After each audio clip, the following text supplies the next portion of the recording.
Hey, hello everyone. So let's start with our today's topic, that is mode of nutrition.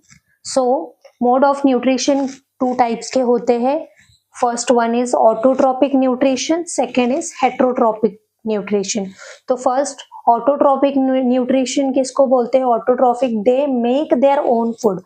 Autotrophs में कौन आते हैं? जो खुद का फूड खुद प्रिपेयर करते हैं, उनको क्या कहते हैं? ऑटोट्रॉपिक. फॉर एग्जाम्पल प्लांट्स क्या होते हैं? ऑटोट्रॉपिक होते हैं. दे make their own food. Second is heterotrophic. It depends on other for food. अभी जो हेट्रोट्रॉपिक होते हैं ये फूड के लिए दूसरों पर डिपेंड होते हैं. For example animals, bird and human being. Okay, so mode of nutrition two types के होते हैं, autotrophic nutrition and heterotrophic nutrition. तो autotrophic nutrition means they make their own food, example plant. Heterotrophic means it depends on other for food, for example animal, birds and human being. Okay, thank you. Hello everyone. So let's start with our today's topic, that is difference between autotrophic nutrition and heterotrophic nutrition.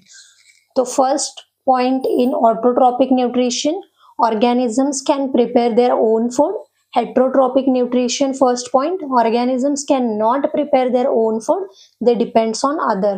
अभी autotrophic nutrition मतलब ऐसे organisms जो खुद का food खुद prepare करते हैं, दे make their own food. और जो हेट्रोट्रॉपिक न्यूट्रिशन के जो ऑर्गेनिजम्स रहते हैं ये खुद का फूड खुद प्रिपेयर नहीं करते. Organisms can not prepare their own food, they depends on other. Second is organism stores the food in the form of starch. अभी जो ऑर्गेनिजम्स होते हैं वो उनका फूड स्टार्च के फॉर्म में स्टोर करते हैं. और जो हेट्रोट्रॉपिक के जो ऑर्गेनिजम्स होते हैं ये उनका जो फूड है वो ग्लाइकोजन के फॉर्म में स्टोर करते हैं. Okay, third is they are at the primary level in a food chain. अभी ये जो ऑटोट्रॉप जो होते हैं ना, तो ये फूड चेन में प्राइमरी लेवल पर आते हैं.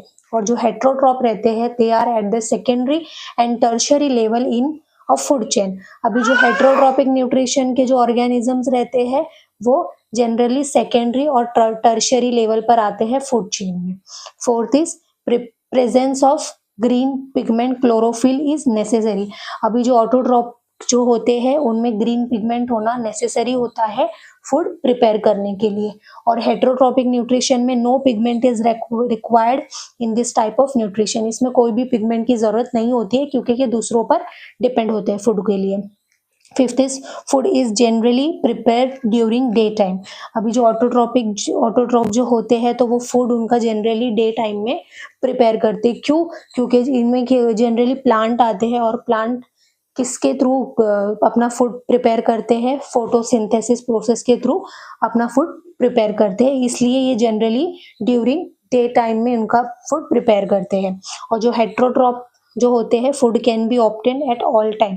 अब ये जो दूसरों पे डिपेंड होते हैं जब, तो ये कोई भी टाइम में उनका फूड ऑब्टेन करते हैं. Okay, sixth point is autotrophs are producer in the food chain, heterotrophs are the consumer in the food chain.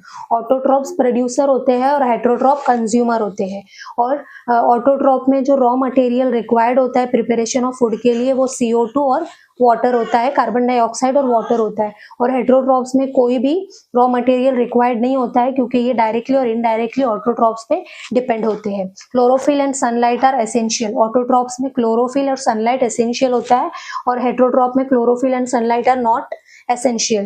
9 all green plants and some bacteria have this type of nutrition. पूरे green plant और some bacteria have this type of nutrition. all animals and fungi have this type of nutrition. heterotroph में animals और fungi होते हैं. 10th process of digestion is absent. Autotroph में process of digestion absent होता है और heterotroph में process of digestion is required. Okay, thank you.